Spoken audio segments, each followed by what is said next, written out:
Recentemente, Estados Unidos e Rússia fizeram aí uma reunião online, né? E no caso aí entre Trump e Putin, para discutir aí questões relativas da guerra da Ucrânia e não só isso, né? Outras questões globais, como até mesmo a guerra aí no Oriente Médio entre Israel e Palestina e, enfim, essas questões. E nessa reunião, claro, o principal ponto foi com relação às terras e a questão do uso de terras que o Putin estaria fazendo aí da Ucrânia e vice-versa. Então, como que se daria esse jogo geopolítico? Quer saber mais sobre isso? Então fique nesse vídeo para você entender todas as nuances por trás dessa reunião.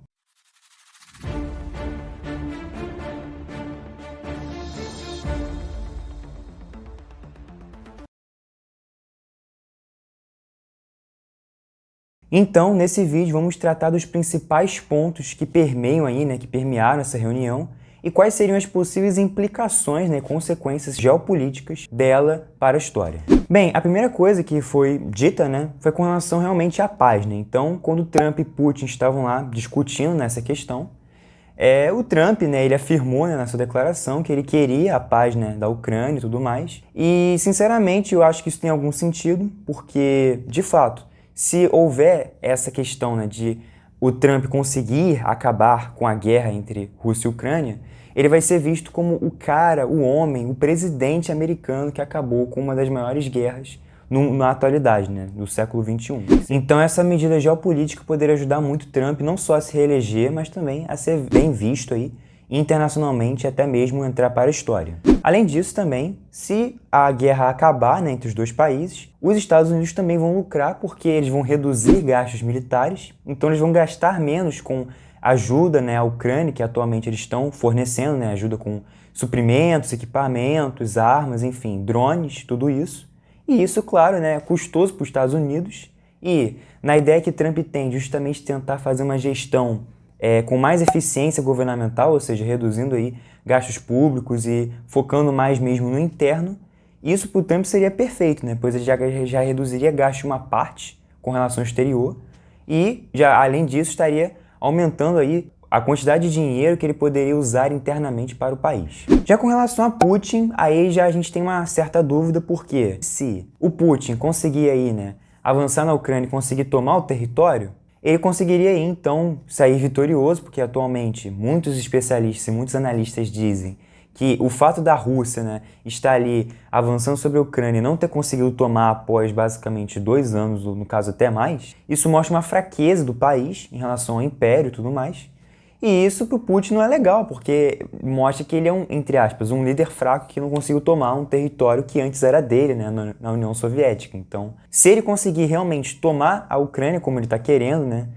até mesmo retomando um princípio, né, fazendo uma paralela aqui, né, assim como a gente tem aí o princípio de uma só China, ou seja, o princípio de que a China ela quer tomar Taiwan porque, com base no argumento de que antigamente Taiwan fazia parte da China, a Rússia também utiliza da mesma ideia, então a gente poderia fazer uma analogia aí dizendo que é o princípio de uma só Rússia, ou seja, aquela Rússia da União Soviética que era composta pelos seus estados, né, como a Bielorrússia, a própria Ucrânia, a Lituânia. Então, o Putin quer retomar essa era, entre aspas, era de ouro da União Soviética, até mesmo como uma forma de enfrentar aí o Ocidente e tudo mais. Então, esse aí seria um dos objetivos de Putin ao realizar esse acordo e realizar essa conversa também, justamente para ver até onde o Trump ele vai estar ali ajudando ou não a Ucrânia e até quanto o Trump está disposto até mesmo a colaborar, de certa forma, com a Rússia, que é uma coisa que as pessoas vêm notando, que esse contato maior entre o Trump e o Putin poderia indicar aí alguma espécie de acordo entre os dois, de repente, ó, eu te dou uma parte aqui, mas você me dá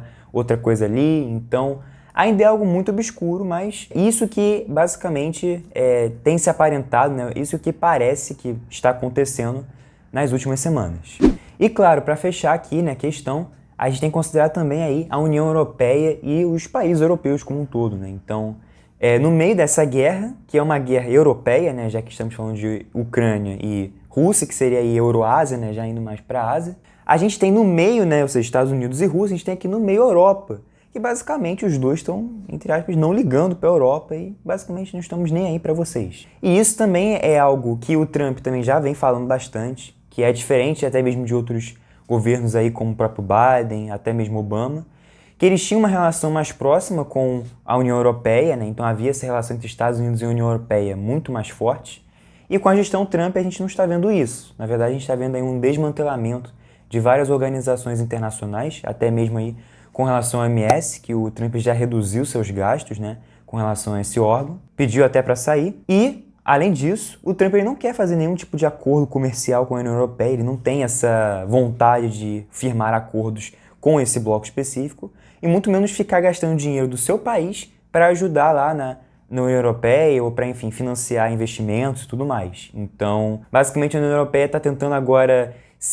tentar se mostrar para o mundo que ela sim tem o seu papel. Não é à toa que a Alemanha e outros países investiram aí trilhões de dólares, trilhões de euros aí, com relação aí a gastos militares e a gastos com defesa, justamente aí porque muitos países estão prevendo aí que pode haver sim uma possível terceira guerra, justamente porque a gente está nesse movimento aí, como já falei, entre Rússia e Ucrânia. Isso pode se estender para um conflito de ordem mundial, né? Então, como aconteceu aí na Primeira e na Segunda Guerra, né? Não é à toa também que a Polônia, um dos países aí que está ali bem no meio, bem no centro ali da Europa,